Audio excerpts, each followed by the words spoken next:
Se toda escritura é inspirada por Deus e proveitosa para ensinar, para repreender, para endireitar as coisas, para disciplinar a injustiça, a fim de que o homem de Deus seja plenamente competente, completamente equipado para toda boa obra.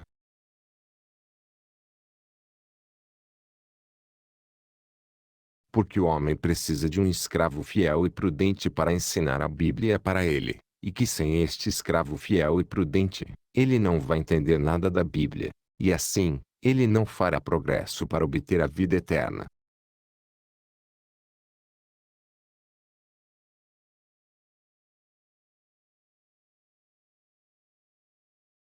Percebeu a contradição?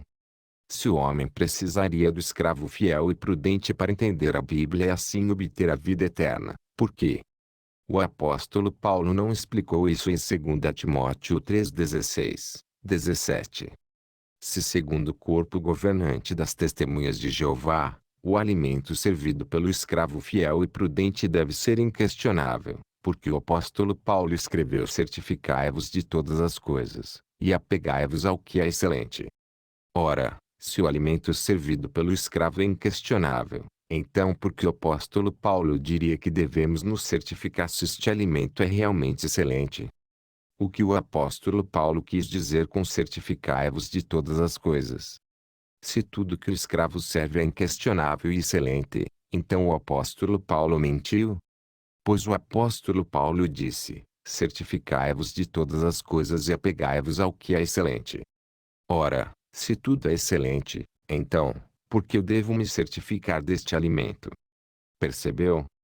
Percebeu como que as testemunhas de Jeová são enganadas a pensar que o alimento que o escravo serve deve ser inquestionável?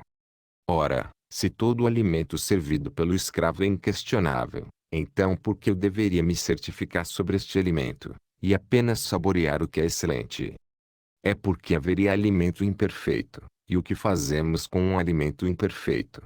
Somos obrigados a comê-lo? Ou devemos descartá-lo?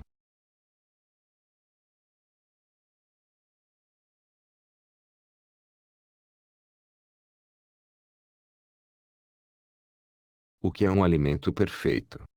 Um alimento que vai nos alimentar não vai causar danos para a nossa saúde. Porém, se o alimento for imperfeito, ele além de não nos alimentar corretamente, ele pode causar danos para a nossa saúde. Portanto, é mais uma falácia do corpo governante em alegar que se as testemunhas de Jeová não comerem deste alimento imperfeito, elas não farão progresso para a vida eterna. Ou seja, não terão a vida eterna. Mas, e 2 Timóteo 3,16, 17, como é que fica? Rasgamos e jogamos fora. Este escravo fiel e prudente é vital para entendermos a Bíblia e termos a vida eterna, porque este escravo fiel e prudente só apareceu em 1919 e até 1918. Como que os cristãos faziam para entender a Bíblia Sagrada? Eles não entendiam a Bíblia até o ano de 1918.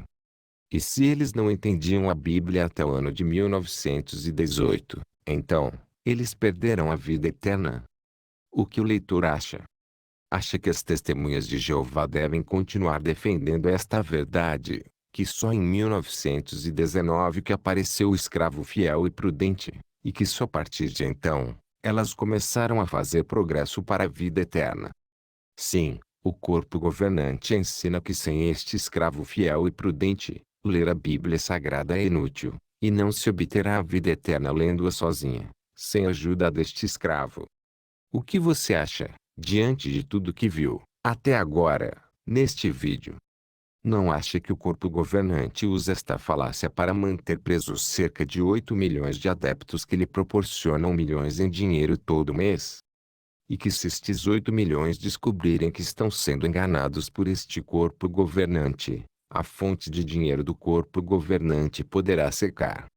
Portanto, vimos que podemos entender a Bíblia sem o escravo fiel e prudente, inventado somente em 1919, pois o apóstolo Paulo não teria mentido em 2 Timóteo 3,16, 17, em nos assegurar que a Bíblia nos torna perfeitos. Sim, toda a Escritura é inspirada e proveitosa para nos tornar perfeitos. Contudo, o alimento deste pretenso escravo fiel e prudente.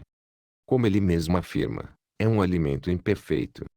O que você prefere, o alimento perfeito conforme 2 Timóteo 3,16, 17, ou o alimento imperfeito que o corpo governante dá para 8 milhões de adeptos? E se é para certificarmos de todas as coisas, isso significa que mesmo entre os nossos irmãos que são anciãos ou pastores, sempre devemos analisar, nos certificarmos, e apenas retermos aquilo que é bom, pois o diabo e demônios podem entrar nos mesmos, e fazê-los ensinar mentiras para nós. Então, nós reteremos só o que é bom, e o que não presta, nós jogaremos fora. O apóstolo João também destacou isso, em 1 de João 4:1, ao dizer que devemos provar os ensinos que nós recebemos na igreja, pois os demônios podem usar a qualquer um para nos desencaminhar. Pense nisso. Lembre-se que o que salva não é uma organização, mas sim, uma pessoa, Jesus Cristo. Lembre-se que a religião verdadeira não é uma organização, mas sim, uma pessoa, Jesus Cristo, pois só Ele nos religa ao Pai. E o que é uma religião? É aquilo que nos religa ao Pai.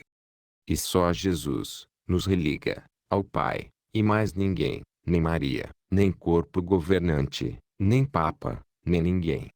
É Jesus, portanto, prestemos atenção em seus ensinos no Evangelho, e quanto ao escravo fiel e prudente, todos nós devemos sê-lo para com nossos irmãos.